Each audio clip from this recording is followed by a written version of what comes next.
वाशिम जिल्ह्यातील पालकांसाठी महत्त्वाची बातमी आहे। अल्पवयीन मुलांना शाळेत जाण्यासाठी दुचाकी दिल्यास 25,000 रुपयांपर्यंत दंडाची तरतूद केली जाणार आहे। अल्पवयीन मुलांच्या हाती वाहन देणं टाळा, असं आवाहन वाहतूक पोलिसांकडून करण्यात आलंय।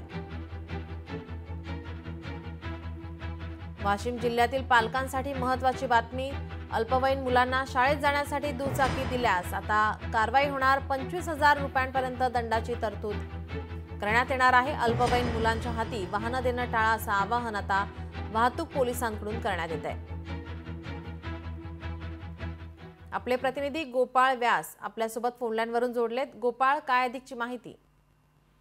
नक्कीच नीलम, वाशिम शहरात अल्पवयीन मुलं सुसाट वाहनं घेऊन धावत आहेत। त्यामुळं पोलीस निरीक्षकांनी एक सूचना दिलेली आहे की अल्पवयीन मुलांना वाहन चालवण्यास देणे बेकायदेशीर आहे। तरी काही पालक खासगी क्लासला आणि शाळेत जाणाऱ्या मुलांच्या हाती दुचाकी देतात।